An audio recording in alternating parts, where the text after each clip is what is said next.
ఇక తెలుగు నేలపై ఆది మానవుడు నడిచిన అద్భుత ప్రదేశం ఒకప్పటి అఖండ భారతంలో మనిషి ఎప్పుడు అడుగు పెట్టాడనే చరిత్రకు కీలక సాక్ష్యం. ఖండాలు దాటిన ఆది మానవుడి మజిలీకి ఆంధ్రప్రదేశ్లోని జ్వాలాపురమే సజీవ సాక్ష్యం. నంద్యాల జిల్లాలోని ఆ ప్రాంతం ఓ రకంగా భారతదేశ రాతి యుగ చరిత్ర దిశనే మార్చేసింది. చరిత్ర చెబుతున్నట్లు 60,000 ఏళ్లు కాదు 74 ఏళ్ల క్రితమే మనిషి ఇక్కడ సంచరించాడనే కొత్త విషయాన్ని జ్వాలాపురం రుజువు చేస్తోంది. అసలు ఆది మానవుడికి ఆంధ్రాకు ఉన్న లింక్ ఏంటి?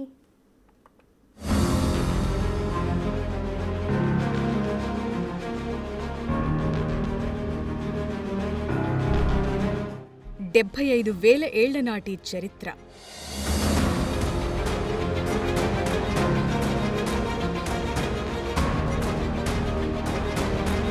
బూడిద కింద ఆదిమానవుడి ఆనవాళ్లు.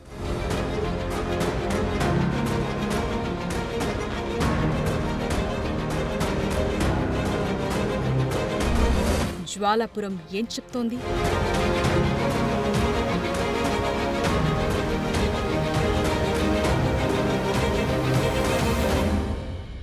ఆదిమానవుడి ప్రస్తావన చరిత్ర పుస్తకాల్లో ఉంది. అదే ఆదిమానవుడి ఆనవాళ్లు ఆంధ్రప్రదేశ్లోని నంద్యాల జిల్లా జ్వాలాపురంలోని అరుదైన బూడిద కింద దాగున్నాయి. ఈ చారిత్రక ఆనవాళ్లపై అవగాహన లేని స్థానికులు ఆ బూడిదను టన్నుకు 1000 చొప్పున అమ్మేసుకుంటున్నారు. శాస్త్రవేత్తల అధ్యయనాల ప్రకారం సుమారు 74,000 ఏళ్ల కిందట ఇండోనేషియాలోని సుమత్రా దీవుల్లో టోబా అనే అగ్నిపర్వతం పేలింది. ఆ పేలుడు ప్రభావం భూమిపై 10 ఏళ్ల పాటు ఉంది. ఆ విస్ఫోటనం వెదజల్లిన లావా బూడిదలా మారి ఓ పొరల భూమి మొత్తాన్ని కప్పేసింది. సూర్యకాంతికి అడ్డుగా మారింది. దాంతో మంచు యుగం నాటి పరిస్థితులు ఏర్పడి మానవ జాతంతా అంతరించే ప్రమాదంలో పడింది. కొంతమంది మనుషులు మాత్రమే ఆ ఉపద్రవం నుంచి బతికి బయటపడ్డారు. ఆ లావా భారత్లోనూ కొన్ని చోట్ల పడింది. జ్వాలాపురంలోనూ పెద్ద ఎత్తున బూడిద పేరుకుపోయింది. ఈ లావా బూడిదను పురావస్తు శాస్త్రవేత్తలు పరిశీలించి తవ్వకాలు జరిపారు. ఆ బూడిద పొరల కిందే ఆది మానవుడు వాడిన రాతి పనిముట్ల ఆనవాళ్లు కనిపించడంతో శాస్త్రవేత్తలు ఆశ్చర్యపోయారు.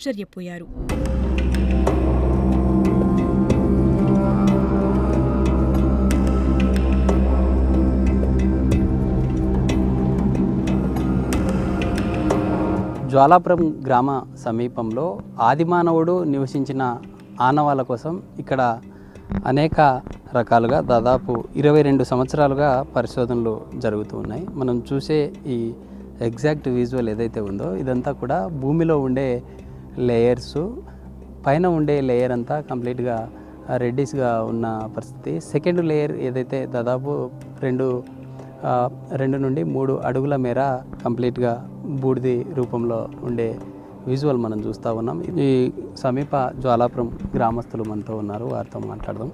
చెప్పండి, అసలు ఏంటి మీ గ్రామ సమీపంలో ఆదిమానవుడి ఆనవాళ్ళు ఉన్నాయని చెప్తూ ఉన్నారు.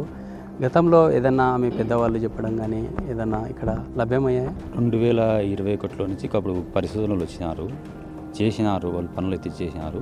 కానీ మాకైతే చేసేవాళ్ళమే కానీ పని వస్తువులు అయితే వాళ్ళు తీసుకుపోతున్నారు, ప్యాకింగ్ చేసి తీసుకుపోయేవాళ్ళు. కానీ మేము అప్పుడు వచ్చి పని చేసేవాళ్ళం. ఇక్కడ ఇన్ని పరిశోధనలలో అగ్నిపర్వతాలు పేలి ఇలా అయిందని అప్పుడు చెప్పేవాళ్ళు. మనం అయితే చూడలేదు. ఇప్పటికైతే కొద్దిగా ఏదో ఇప్పుడు బయటపడింది కాబట్టి మనకు ఏదో గవర్నమెంట్ కొద్దిగా వాళ్ళ దృష్టికి పోయింది కాబట్టి చర్యలు తీసుకొని ఇప్పుడన్నా కొద్దిగా ఎంక్వైరీ చేసి ఏమన్నా బాగా చేయాలని కోరుకుంటున్నాం. అన్న చెప్పండి, గతంలో అంటే మీ పూర్వీకుల కాలంలో నుంచే ఇలాంటి మట్టి ఇక్కడ ఉందా లేకుంటే ఏం జరిగింది? కాలం నుంచి ఉంది సార్, ఇది పూర్వం నుంచి ఉంది. ఇది పూర్వం మా నాయనగారు కూడా పని చేసినారు దీనిలో. ఇప్పుడు ఇది ఏమన్నా ప్రభుత్వం దృష్టికి తీసుకుపోయి కొంచెం డెవలప్ చేస్తారని మేము కోరుకుంటున్నాం. అంటే ఈ మనం చూసే ఈ మట్టిలో ఎలాంటి ఆనవాళ్ళు ఏమన్నా గతంలో ఆదిమానవుడికి సంబంధించిన ఆనవాళ్ళు ఏమన్నా ఇక్కడ లభ్యమయ్యాయి? అంటే ఇక్కడ స్థానిక మనం చూసే గుహలు ఏవైతే ఉన్నాయో అక్కడ ఆదిమానవుడికి సంబంధించిన ఆనవాళ్ళు ఉన్నాయి, ఇక్కడ కూడా ఏమన్నా లభ్యమయ్యాయి? అవి పరిశోధనలు చేసినారు, వాళ్ళు శాస్త్రవేత్తలు తీసుకుపోయినారు. అవి ఏం బయటమని మాకు తెలియదు. ఇక్కడ కొండ ప్రాంతం కాబట్టి కొంచెం ఏదో పుర్రె దొరికిందని అవి దొరికిందని ఒక 200 కిందిది వాళ్ళు శాస్త్రవేత్తలు చెప్పినారు, అంతే తప్ప మాకు. గతంలో ఎలాంటి పరిశోధనలు చేశారు? గ్రామ పరిధిలో ఎన్ని తవ్వకాలు చేశారు? అసలు ఏం ఐడెంటిఫై చేశారు? ఇక్కడ సార్ 2003లో ఫస్ట్ స్టార్ట్ చేశారు. అప్పుడు 21 లేయర్స్ అనేది చేశారు సార్, మామూలు లొకేషన్స్ ఇక్కడ ఒకటి అక్కడ ఒకటి అట్లా చేసేసారు. చేసిన తర్వాత మళ్ళీ 2008లో వచ్చింది ప్రపోజల్. అది చేసి కేంద్ర ప్రభుత్వానికి పంపించారు వాళ్ళు. అప్పుడు వాళ్ళు ఇచ్చారు మళ్ళీ పర్మిషన్. వీళ్ళు సొంతంగా అప్పుడు యూనివర్సిటీ వాళ్ళు డబ్బులు పెట్టుకొని చేశారు. మళ్ళీ 2008లో చేశారు. అప్పుడు పర్మిషన్ ఇచ్చింది ప్రభుత్వాలు ఇచ్చినందుకు వీళ్ళు చేశారు.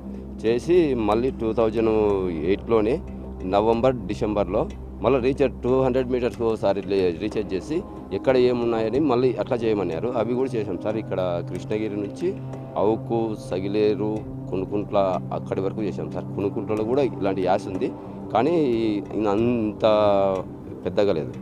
అక్కడ తక్కువ ప్రదేశంలో ఉంది అనమాట. అంటే ఎన్ని సంవత్సరాల పాటు జరిగింది ఇదంతా కూడా?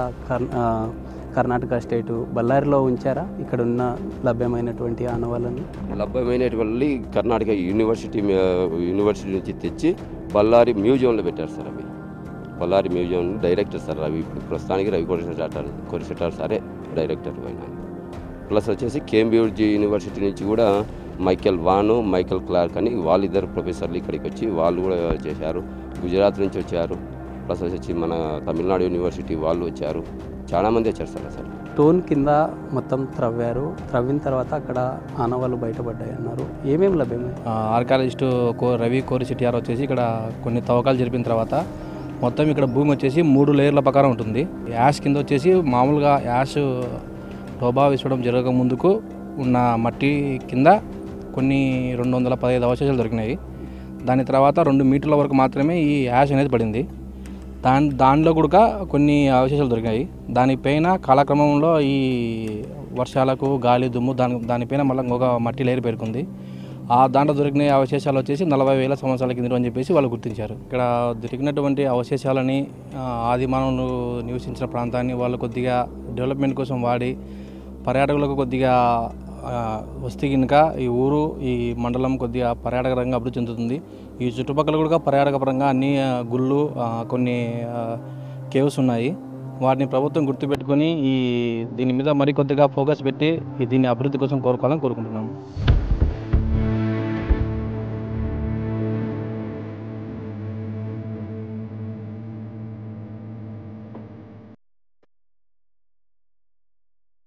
దాదాపు 60,000 ఏళ్ల కిందట ఆది మానవుడు ఆఫ్రికా నుంచి భారత్కు వచ్చాడనేది ఇప్పటి వరకు శాస్త్రవేత్తల్లో ఉన్న అంచనా. కానీ 74,000 ఏళ్ల క్రితమే ఆది మానవుడు ఆంధ్రాలో సంచరించాడనే కొత్త ప్రతిపాదనను జ్వాలాపురం వెలుగులోకి తీసుకొచ్చింది. ఒక రకంగా భారతదేశ రాతియుగ చరిత్ర దిశనే మార్చేసింది ఈ ప్రాంతం. జ్వాల అంటే అగ్ని. అగ్ని పర్వతం బూడిద పడిన ప్రాంతం కాబట్టి ఈ గ్రామానికి జ్వాలాపురం అనే పేరొచ్చిందని చాలా మంది నమ్ముతారు. ఈ ఊరికి దగ్గర్లోని రాతి గుహల్లో ఆది మానవుడు వేసిన బొమ్మలు కూడా ఉన్నాయి. వాటిని పెయింటెడ్ రాక్ షెల్టర్స్ గా పిలుస్తారు. ఇవన్నీ ప్రపంచ మానవాళి చరిత్రలో కీలకమైన ఘట్టాలను అర్థం చేసుకునేందుకు ఉపయోగపడతాయని చరిత్రకారులు చెప్తున్నారు. ఆఫ్రికాలో దొరికిన పనిముట్లకు, జ్వాలాపురంలో దొరికిన పరికరాలకు చాలా దగ్గరి పోలికలున్నాయి. కాబట్టి 74,000 ఏళ్లకు ముందే మనిషి ఇక్కడికొచ్చి ఉండొచ్చనే అంచనాలున్నాయి. అందువల్ల ఆధునిక మానవుడి గమనాన్ని, మన దేశంలో పూర్వ రాతియుగ చరిత్రను తిరగరాసే అద్భుతమైన సాక్ష్యంగా జ్వాలాపురం నిలిచింది.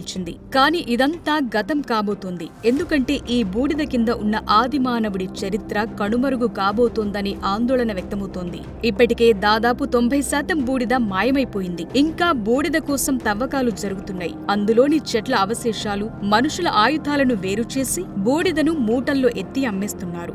యాగంటి, బేతంచెర్ల, బిల్లసర్గం చుట్టుపక్కల కూడా వందల సంఖ్యలో పెయింటెడ్ రాక్ షెల్టర్లు కనిపించేవి. యాగంటి చుట్టుపక్కల అలాంటి గుహలు ఎన్నో ఉన్నాయి. జీవ పరిణామ సిద్ధాంతానికి ఉమ్మడి కర్నూలు జిల్లా బిల్లసర్గం గుహలు చాలా కీలకమైనవి. భారతీయ పురావస్తు చరిత్ర పితామహుడు రాబర్ట్ బ్రూస్ ఫోర్ట్ తొలిసారి ఈ గుహల గురించి వివరించారు. మళ్లీ ఈ గుహల్లో మనిషి జాడ కోసం ఆర్కియాలజిస్టులు గాలిస్తున్న తరుణంలో ఈ జ్వాలాపురంలో ఆది మానవుడి ఆనవాళ్లు బయటపడ్డాయి. 2004 నుంచి 2 ఏళ్ల పాటు ఇక్కడ పురావస్తు శాస్త్రవేత్తలు తవ్వకాలు జరిపారు. ఆ సమయంలోనే ఇది అగ్నిపర్వతపు లావా వల్ల ఏర్పడిన బూడిదగా గుర్తించారు. ప్రస్తుతం జ్వాలాపురం తవ్వకాల్లో బయటపడిన వస్తువులను కర్ణాటకలో భద్రపరిచారు. రాతి పనిముట్లు, ముఖ్యమైన అవశేషాలను బళ్ళారిలోని రాబర్ట్ బ్రూస్ ఫోర్ట్ మ్యూజియంలో భద్రపరిచారు. ఉమ్మడి కర్నూలు జిల్లా పరిసరాలు మానవజాతి చరిత్రకు, భారతదేశ రాతియుగ చరిత్రకు గొప్ప ఆధారాలు కలిగి ఉన్నాయి. ఈ ప్రదేశాలను స్థానికులు విధ్వంసం చేయకుండా కాపాడుకోవాల్సిన బాధ్యత ఉందనే అభిప్రాయాలు వ్యక్తమవుతున్నాయి.